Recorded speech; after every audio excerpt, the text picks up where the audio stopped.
جس کو وہ جھٹلاتے تھے، دیکھ لیں کہ اب اللہ نے انہی کو اقتدار دے رکھا ہے. ایک چیز کہا. دوسرا، انہوں نے جو ظلم کیا ہے نا لوگوں پر، اس ظلم کے بدلے کے طور پہ، تو جب بھی اگر آپ کے ساتھ کچھ ایسا ہو جائے پریشان نہ ہو. اللہ کریم ہے. اس زندگی میں اگر نہ صحیح تو ایک امام رکھا ہے جو آ کے ہر مظلوم کا بدلہ لینے والا ہے. کہا کافر کو اس وجہ سے محشور کیا جائے گا تاکہ اس کے ظلم کا بدلہ اس کو دیا جا سکے. اب جب پلٹایا جائے گا نا مومن محض اور کافر محض کو، اب بات کی آیت میں فرما رہا ہے پروردگار، جو میرا سرنامہ کلام تھا، وَإِذَا وَقَعَ الْقَوْلَ، جب یہ پلٹا دیا جائے گا تو وہ دیکھیں گے. کیا دیکھیں گے؟ اخرجنا لهم دابة من الارض، ہم زمین سے ایک جاندار کو نکالیں گے. وتکلمهم، وہ ان سے باتیں کر رہا ہوگا. اچھا، میں نے مختلف تفاسیر دیکھی. علامہ طباطبائی کہتے ہیں یہ دابۃ الارض یہ ایک ٹائٹل ہے جو قرآن میں فقط اسی ایک جگہ استعمال ہوا ہے اور کہیں یہ استعمال نہیں ہوا. نہ اس کی پراپرٹیز بتائی گئی ہیں کہ یہ کس طرح کا ہے، نہ یہ بتایا گیا ہے کہ یہ کیا کلام کرے گا. آپ دیکھیے قرآن نے صرف کہا دابۃ الارض.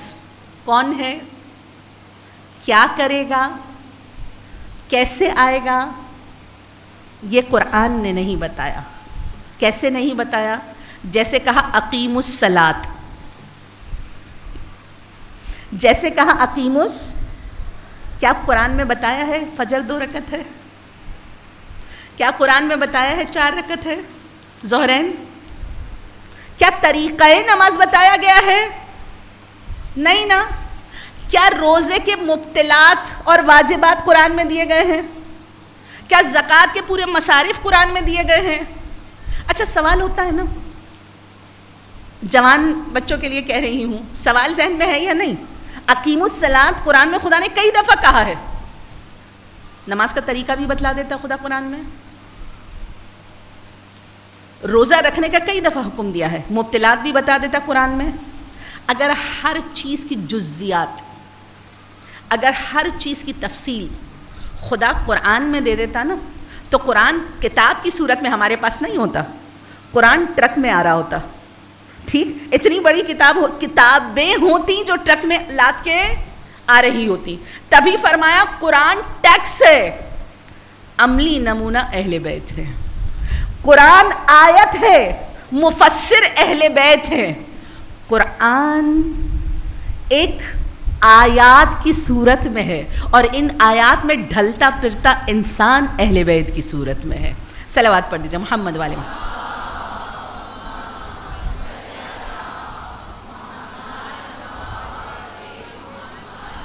تو آیت کی تفسیر چاہیے ہو، آیت کا باطن چاہیے ہو، آیت کی تفصیل چاہیے ہو.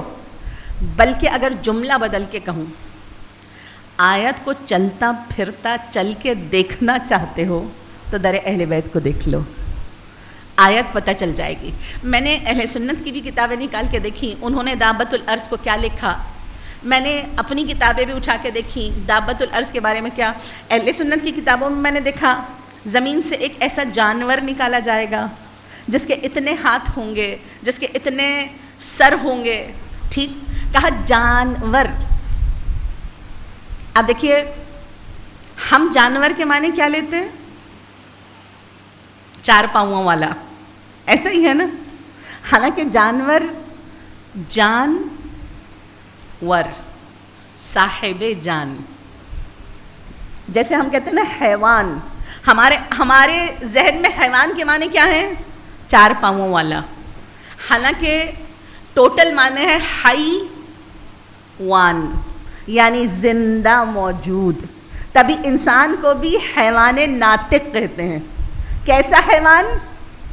یہ بھی حیوان یعنی زندہ موجود. کون سا زندہ موجود؟ جو ناطق ہے، جو صرف بولتا نہیں ہے، سوچ کے بولتا ہے. بولتا تو طوطا بھی ہے، ٹھیک، لیکن اس کے بولنے اور انسان کے بولنے میں کیا فرق ہے؟ وہ رٹ کے بولتا ہے، انسان عقل سے بولتا ہے. صلوات پڑھ دیجئے محمد والے محمد.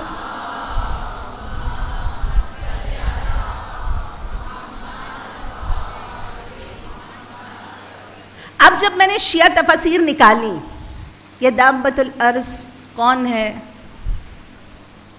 یہ دابۃ الارض جب آئے گا تو کیا کرے گا، اچھا کب بھیجا جائے گا یہ اب آپ بتا دیں گے. دابۃ الارض کو کب نکالا جائے گا؟ امام زمانہ کے دور میں. یہ تو بتا دیا نا کب نکالا جائے گا. امام زمانہ کے دور میں زمین سے ایک جاندار نکلے گا، ٹھیک، جو کلام کر رہا ہوگا. اب وہ کرے گا کیا اور کون ہے؟ ہمیں اللہ نے منسوب کیا ہے. ہم وہ خوش قسمت لوگ ہیں جو شہر علم سے وابستہ ہیں.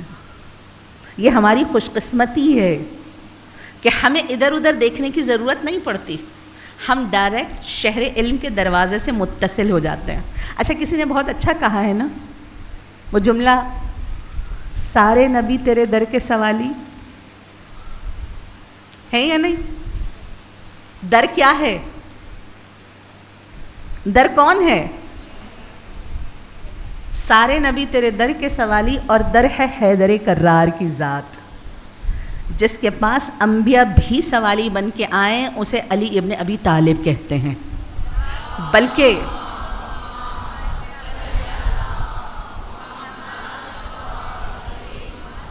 مولا صرف شہر یا علی اللہم صل علی محمد وآل محمد وعجل فرجهم اجمعین. مولا صرف شہر علم کا دروازہ نہیں ہے، فرمایا یا علی تم اللہ کے شہر کا دروازہ ہو. جیسے اللہ کے شہر میں بھی داخل ہونا ہے نا، شہر خدا کا دروازہ بھی علی ابن ابی طالب کی ذات ہے. فرمایا یا علی تم علم کا دروازہ ہو. تو میں اور آپ متصل ہیں علم کے دروازے سے. یہاں پر بیٹھنے والا بھی عالم ہوتا ہے. کیسے؟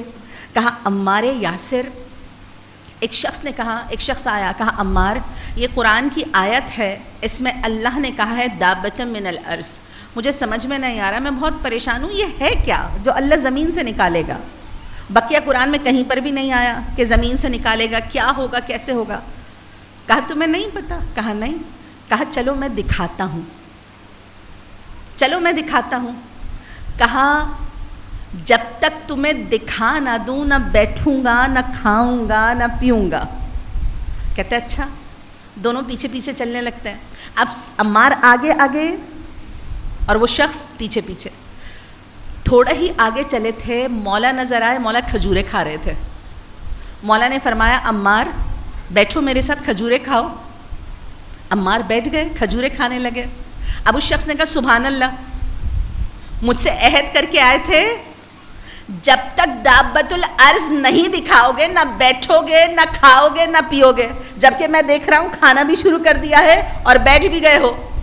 کہا میں اپنا وعدہ پورا کر چکا. کہا کیا مطلب؟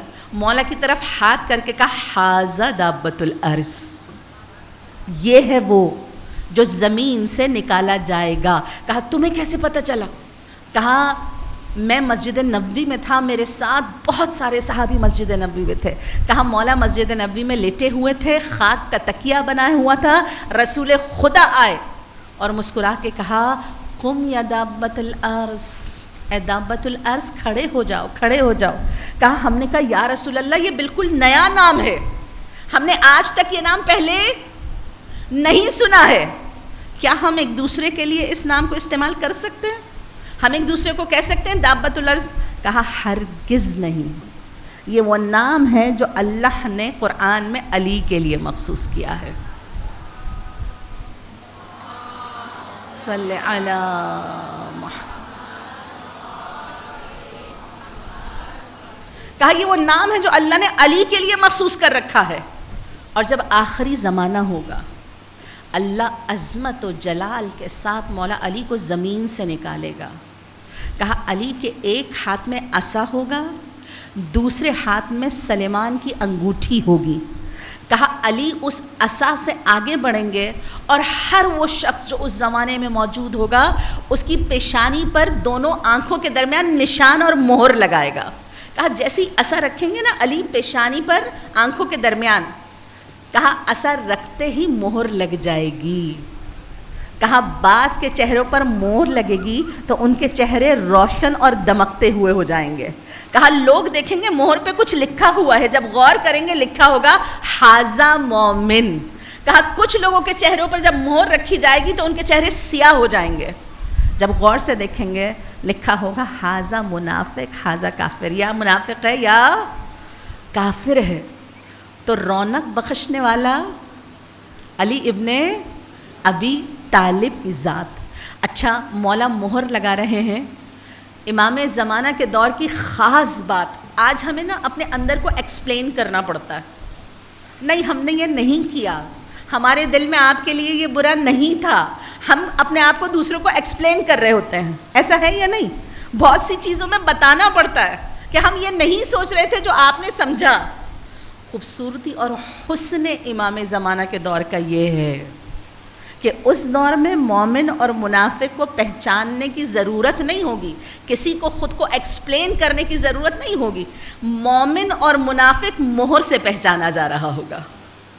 یہ سفید دل کا ہے, اس کا دل روشن ہے یا روشن نہیں ہے, ہمیں بتانے کی ضرورت نہیں ہوگی. امام کے دور میں چہرے مومن کے ایسے ہی روشن ہوں گے. کہا جس پر مولا مہر لگا دیں وہ روشن ہو جائے گا. صلوات پڑھ دیجئے محمد والے محمد.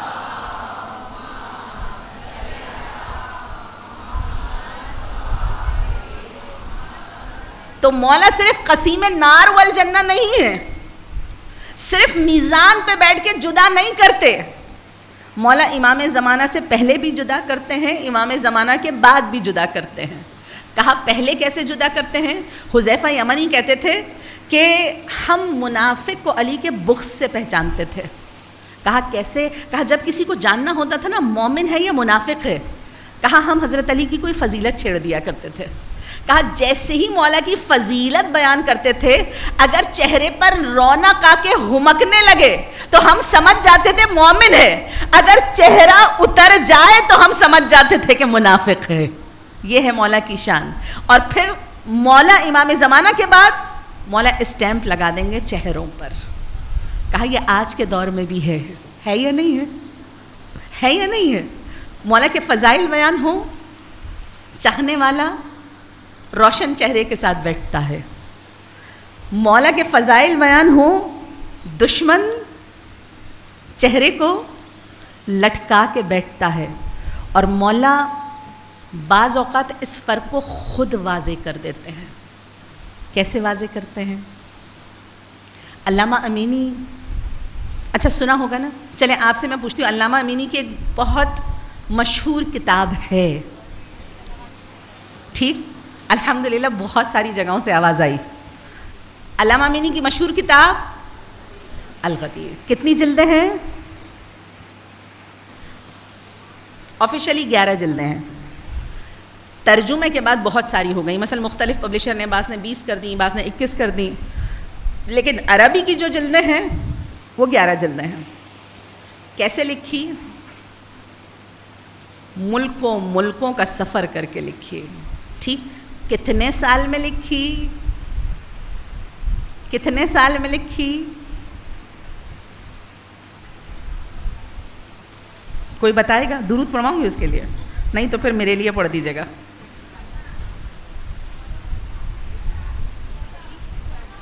ٹھیک, قریب ہے. ٹھیک, 40 سال کی محنت میں لکھی ہے. 40 سال کی محنت میں لکھی ہے الغدیر. 1,00,000 کتابوں کو دیکھا ہے, جس میں سے 10,000 کتابیں پوری پڑھی ہیں. 1,00,000 کتابوں کا جائزہ لیا ہے, 10,000 کتابیں پوری کی پوری پڑھی ہیں. اس طرح لکھی ہے الغدیر. اچھا, کہتے ہیں الغدیر لکھنے کے بعد نا آپ کی انگلی تھوڑی سی ٹیڑھی ہو گئی تھی. اتنا لکھا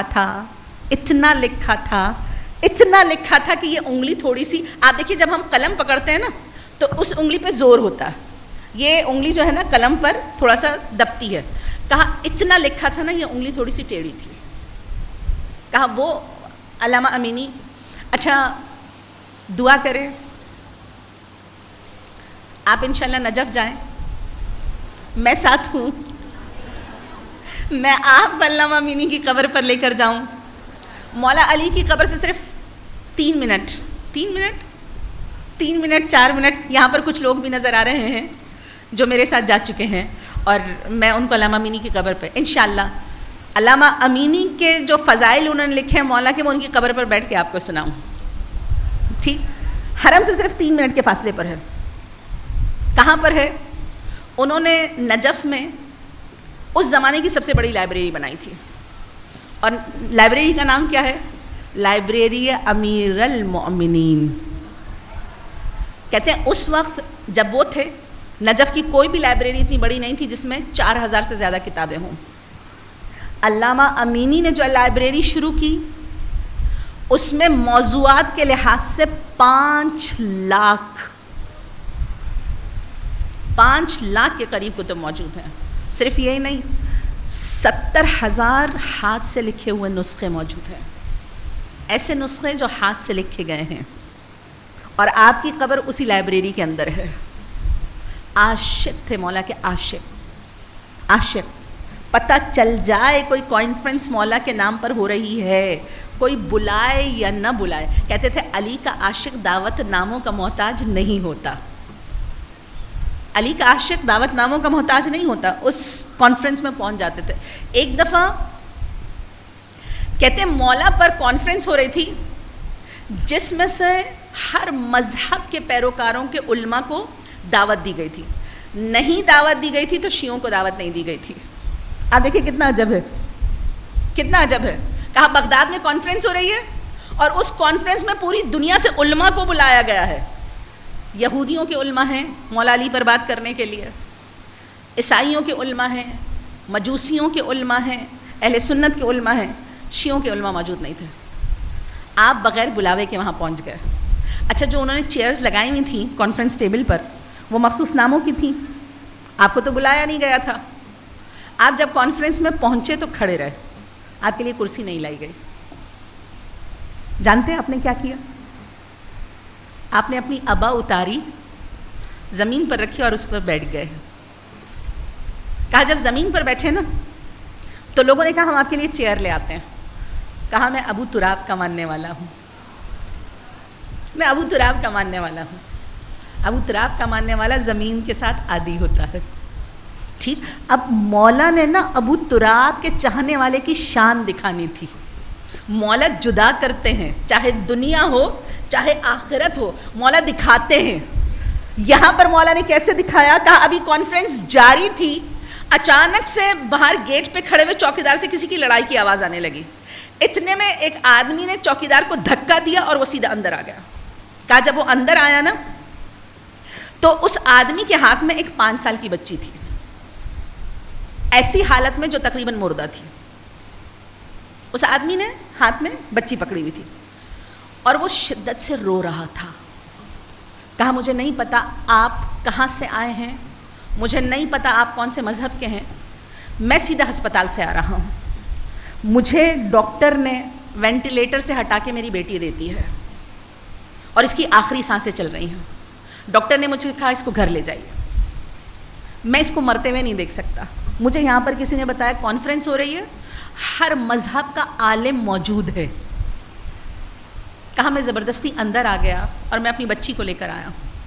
کیا تم میں سے کوئی دین حق کا ایسا ماننے والا ہے جو میری بیٹی کو ٹھیک کر دے؟ میں وعدہ کرتا ہوں میری بیٹی ٹھیک ہو گئی نا, میں کھڑے کھڑے اس کا دین اختیار کر لوں گا. کیا تم میں سے کوئی حق کا ماننے والا ہے؟ کہا جب یہ جملہ کہا نا تم میں سے کوئی حق کا ماننے والا جو میری بیٹی کو شفا دے دے, تو میں کھڑے کھڑے یہاں پر اس کے مذہب کو حق قبول کر کے اس کے دین پر آ جاؤں گا. کہا سب ایسے خاموش ہو گئے جیسے سبوں کی سر پہ چڑیا بیٹھی ہے. کہا سانس لینے کی آوازیں آ رہی تھیں لیکن کسی کی آواز نہیں آ رہی تھی. کہا کچھ دیر سب خاموش رہے, اتنے میں ابو تراب کا ماننے والا کھڑا ہو گیا. کون کھڑا ہوا؟ علامہ امینی. کہا علامہ امینی کھڑے ہوئے. علامہ امینی نے کہا تھوڑا پانی تو لے آؤ. ایک شخص دوڑتا ہوا پانی کا گلاس لایا. علامہ امینی نے پیچھے دیکھا, کچھ بڑبڑائے, انگلی ڈالی, ہلائی اور کہا پلا دو. وہ جو انگلی ٹیڑھی تھی نا, وہ جو ٹیڑھی تھی,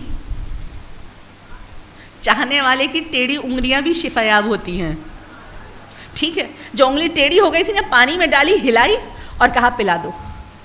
کہا جب پلایا گیا نا, کہا کچھ دیر, وہ وہیں پر ہی بیٹھ گیا بچی کو لے کے, کہا کچھ دیر نہیں گزری تھی, بچی بیٹھی پھر کھڑی ہو گئی, ٹھیک, اور باپ سے باتیں کرنے لگی, اور باپ حیرت سے اس کو دیکھ رہا تھا. اب لوگ جب بچی کو چلتے پھرتے, اس آدمی نے علامہ امینی کا ہاتھ پکڑا, کہا کس مذہب سے ہیں, کس مذہب سے ہیں؟ کہا غلام حیدر کرار, حیدر کرار کا غلام ہوں. کہا کلمہ پڑھائیے, کلمہ پڑھائیے. اب سارے مذاہب بیٹھے ہیں اور علامہ امینی نے لا الہ الا اللہ محمد رسول اللہ علی ولی اللہ و وسیع رسول اللہ.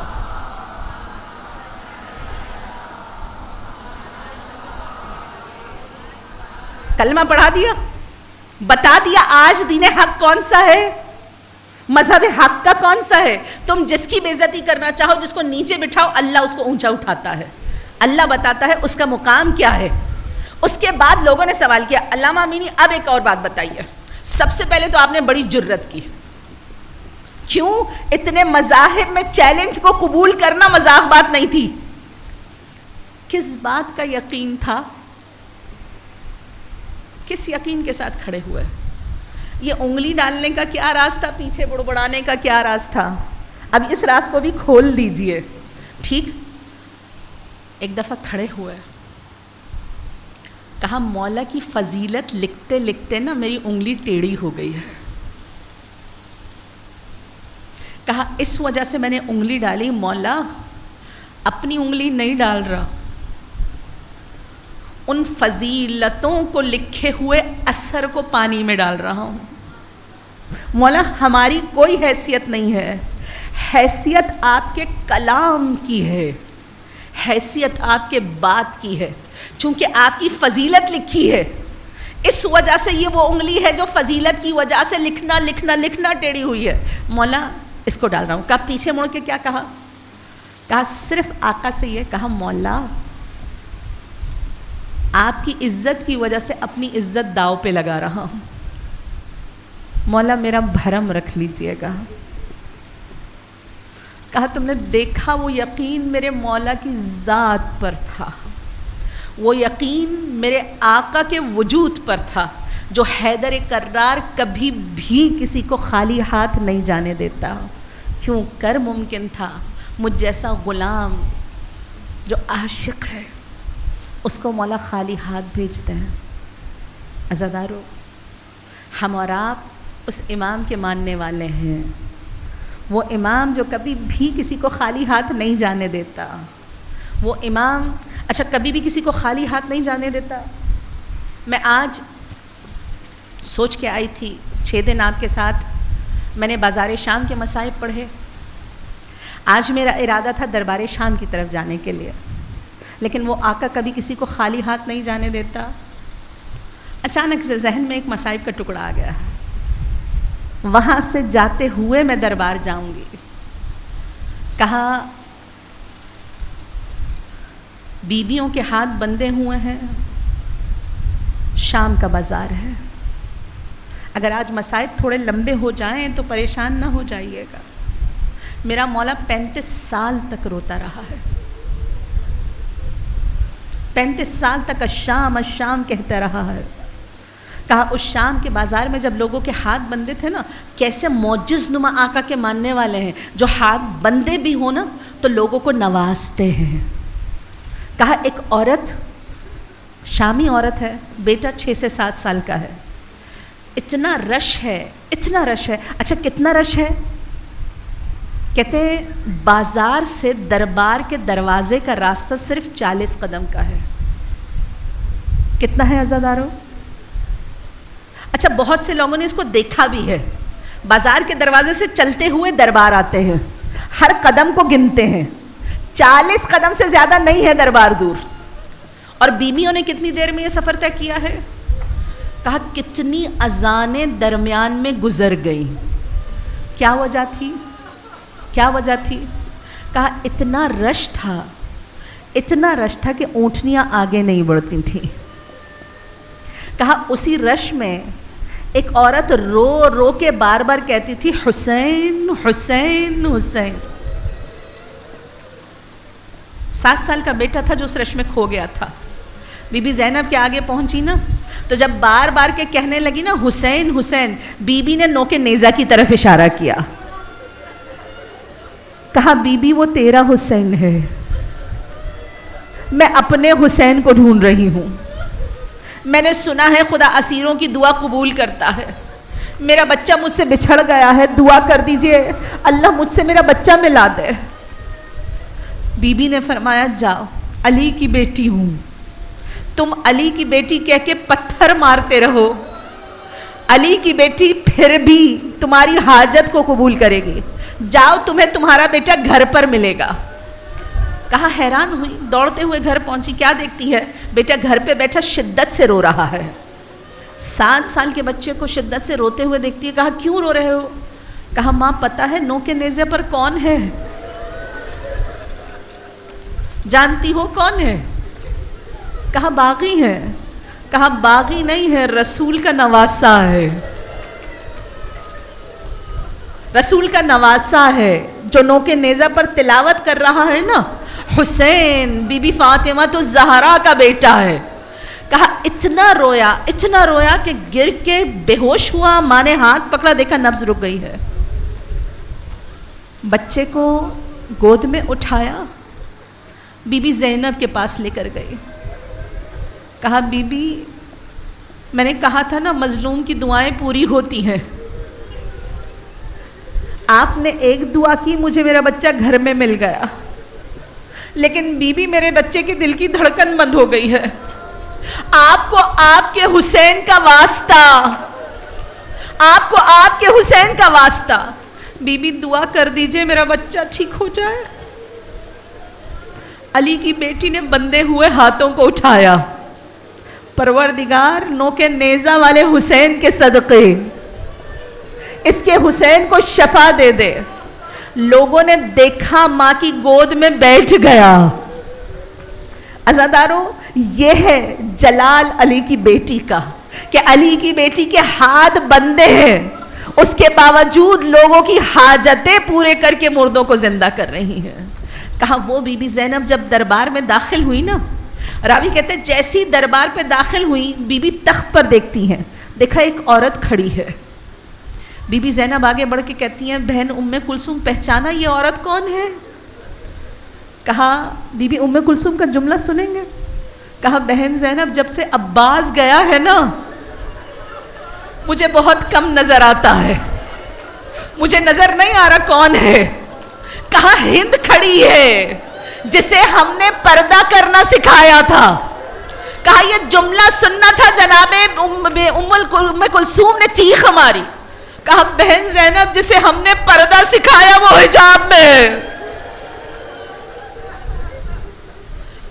راوی کہتا ہے بی بی آگے بڑھی, بیویوں کا سر جھکا ہوا ہے. کہا ہند نے تخت سے پوچھا, آواز لگائی, تم کس شہر کے لوگ ہو؟ کہا آواز آئی ہم مدینہ سے ہیں. کہا جیسی لفظ مدینہ سنا نا ہند ایک دفعہ تخت سے اتر کے نیچے آئی. کسی نے کہا ہند تخت سے کیوں اتر گئی؟ کہا شہر مدینہ کے احترام میں اتر کے آئی ہوں. کہا شہر مدینہ کا احترام کیوں؟ کہا شہر مدینہ میں میرا آقا حسین رہتا ہے. اچھا یہ کون ہے؟ کون ہے؟ یہودی کی بیٹی تھی, بیمار تھی, لا علاج مرض ہو گیا تھا. کسی نے کہا مدینے میں صرف علی شفا دے سکتے ہیں. کہا بیٹی لانے کے قابل نہیں تھی, اتنی مریض تھی. باپ دوڑتا ہوا مولا علی کے پاس مدینے آیا. مولا نے پانی منگوا کے صرف کہا حسین اس پر ہاتھ رکھ دو. ہند کے باپ نے دیکھا مولا حسین نے پانی پر صرف ہاتھ رکھا. کہا جس پر حسین ہاتھ رکھ دے نا وہ شفایاب ہو جا ہے, جا یہ پانی اپنی بیٹی کو پلا دے. کہا وہ لے کر گیا, بیٹی کو پلایا. بیٹی نے کہا امام حسین نے شفا دی ہے. کہا حسین نے شفا دیا. کہا میں دیکھنا چاہتی ہوں. مدینے آئی, مولا سے ملی, مولا نے بہنوں کے پاس بھجوایا. کہا چند گھنٹے رہی, بیویوں سے کہا مجھے بہت اچھا لگا آپ کے پاس رہ کے. کہا ہند ہم سے کچھ سیکھنا چاہتی ہے تو پردہ سیکھ لے. کہا بیوی نے برقع پہنایا اور پھر پوری عمر حجاب میں رہی. یزید سے شادی ہوئی ہے, وہی ہند ہے جو کھڑی ہے. راوی کہتا ہے جیسی سنا نا مدینہ, نیچے اتر کے آئی, کہتی ہے اے قیدیوں اگر میں کسی کا پوچھوں گی تو بتاؤ گے؟ بی بی زینب آگے بڑھی, کہا کس کا پوچھنا چاہتی ہے؟ کہا آقا حسین کو جانتی ہے؟ کہا بی بی زینب رو کے کہتی ہے اور کس کا پوچھنا چاہتی ہو؟ کہ آقا حسین کے ایک غیرت مند بھائی تھے جس کا نام عباس تھا. کہا اور کس کا پوچھنا چاہتی ہو؟ اور کس کا؟ کہا آقا حسین کے ایک بیٹے تھے جو شبیہ پیمبر تھے. کہا جب وہ سبوں کے نام لیتی رہی نا, بی بی زینب نے کہا اے ہند, مولا حسین کی بہنوں کا نہیں پوچھو گی؟ کہا ہند نے تڑپ کے کہا اے بی بی ان کی بہنوں کا نام نہ لینا, وہ علی کی بیٹیاں ہیں, وہ فاطمہ الزہرا کی بیٹیاں ہیں جن کی ماں کا جنازہ رات میں نکلا تھا. ان کا نام شرابی کے دربار میں لینا بھی ہتک ہے. میرے آقا حسین کی بہنوں کا نام. کہا اب یہ جملہ سننا تھا. جناب زینب نے جھکا ہوا سر اٹھایا, کہا ہند نہیں پہچانا میں زینب ہوں, یہ میری برابر میں میری بہن ام کلثوم ہے. جانتے ہیں ہند نے پہلا سوال کیا کیا؟ کہا ہند نے پہلا سوال کیا بی بی عباس کہاں ہے؟ بی بی عباس کہاں ہے؟ کہا وہ جو تیرے شوہر کے سامنے پہلا سر ہے نا, وہ تیرے آقا حسین کا ہے. اس کے بعد جو تش میں دوسرا سر رکھا ہے وہ عباس کا سر ہے. کہا جو ابھی تک نو کے نیزہ پر چمک رہا ہے نا, شبیہ پیمبر. کہا یہ سننا تھا. ہند نے اپنے سر سے برقع اتارا. کہا اے یزید یہ کیا کیا؟ جس نے حجاب سکھایا تھا ان کو بے حجاب کر کے درباروں. کہا یزید تخت سے اترا, اپنی ابا کو ہند کے سر پہ ڈالا. کہا سر کو ڈال کے کہا میری بیوی ملمہ عام میں. کہا ہند میں تیری بیوی ہوں, یہ رسول کی نواسیاں ہیں. لعنت اللہ علی قوم الظالمین. وَسَيَعْلَمُ الَّذِينَ ظَلَمُوا أَيَّ مُنْقَلَبٍ يَنْقَلِبُونَ. پروردگار یہ قلیل سا پرسہ ہم سے قبول و منظور فرما, ہمارے قلب و ابصار کو اپنی جانب پلٹا دے. پروردگار آقا مولا سید و سردار کے ظہور میں تعجیل فرما. پروردگار ہر وہ مومن جو پریشان ہے امام حسین کے صدقے میں اس کی پریشانی کو دور فرما. جو رزق حلال کے لیے پریشان ہے رزق حلال میں کشادگی عنایت فرما. پروردگار ہر وہ مومن جو اولاد چاہتا ہے نیک اور صالح اولاد عطا فرما. جو اولاد رکھتے ہیں ان کی اولادوں کو نیک اور صالح فرما. اولاد کے جو مسائل ہیں پروردگار وہ حل فرما. بیمار ہے کوئی, شفائے کاملہ صحت عاجلہ عطا فرما. آقا مولا سید و سردار کے ظہور میں تعجیل فرما. ہم سب کو امام کی کنیزوں میں محشور فرما. ہم سب کو امام کے اصحاب و اعوان میں شمار فرما. ربنا تقبل منا انک انت السمیع العلیم وتب علینا انک انت التواب الرحیم. ایک سورہ فاتحہ کا التماس ہے. عبدالعلی غلام علی, نور بانو بنت جمال بھائی, Ramzan Ali, Akbar Ali, Fizza Bano, Merchant family, Rojani family, Pabani family, Wasani family, Noorani family, Dawoodani family کے لیے ایک سورہ فاتحہ کا التماس ہے.